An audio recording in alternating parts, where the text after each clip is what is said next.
Alright guys, so we can list our posts, we can like and unlike. Now I'm going to make it so we can delete.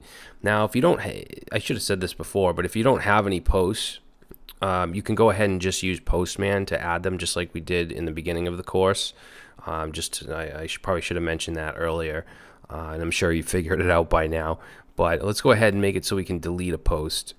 And then after that, we'll move on to create our form. We'll have a post form component so we can actually add a post through the app. So let's go into our types, because we're going to add a new type called delete post.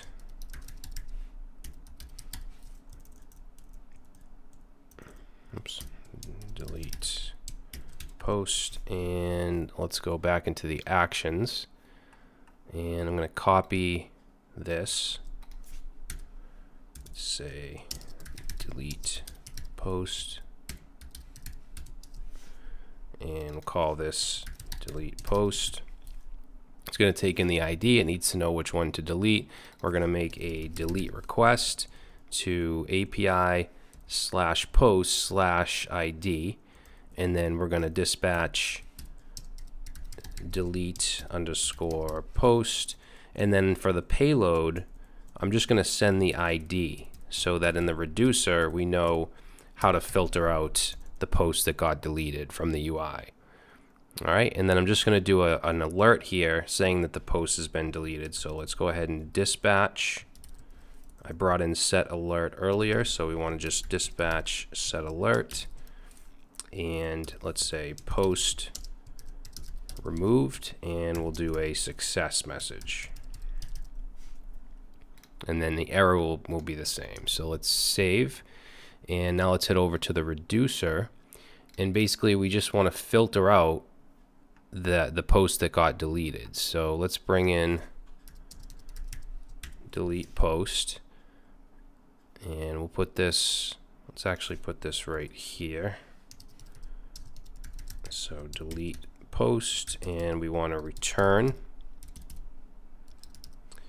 Let's see, we're going to return our state, and we just want to edit posts by filtering through, let's say state.post.filter, and for each post I'm going to match the post underscore ID where it's not equal to the payload, because remember the payload is just the ID.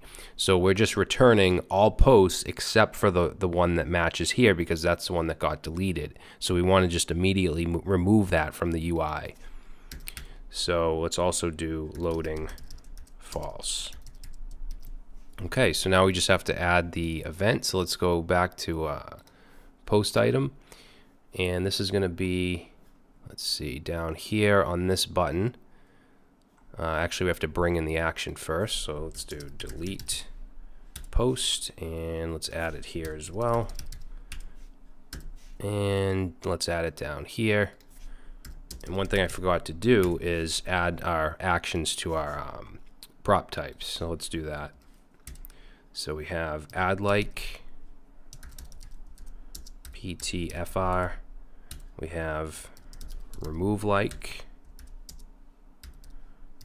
and we have delete post.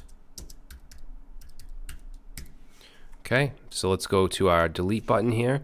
Excuse me, and let's do on click equals, and then we're going to run delete post with underscore ID, because we need to pass in the post ID. So let's save that, and let's see, delete post is not defined. Did I not bring it in? Oh, I didn't bring it in.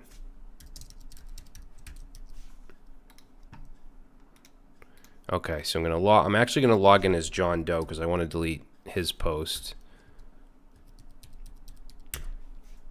So if I go to post, you can see that now the button is here. Now I'm going to show you real quick. You don't have to do this, but I'm going to get rid of the logic in post item that lets us only see the delete button for that specific user if it's their post, just to show you that even if for some reason the button shows, we still can't delete it. So I'm logged in as John. I'm going to hit this delete button, and notice I get a post error. And I believe if we look in here, it'll show us right here, message unauthorized. Okay, so even though we can see the button, it's not going to work because we protected that on the back end. All right, so I'm just going to put that conditional back, and now if I delete my own post, it works. Post removed. Okay, so you just want to make sure that things like that are secure. All right, so that's it for liking, unliking, deleting. So in the next video, I want to add the functionality so we can actually create a post. Okay, so we're going to have an action for that. We're going to have to handle it in the reducer, and we're going to need a new component to do that. All right, so I'll see you in the next video.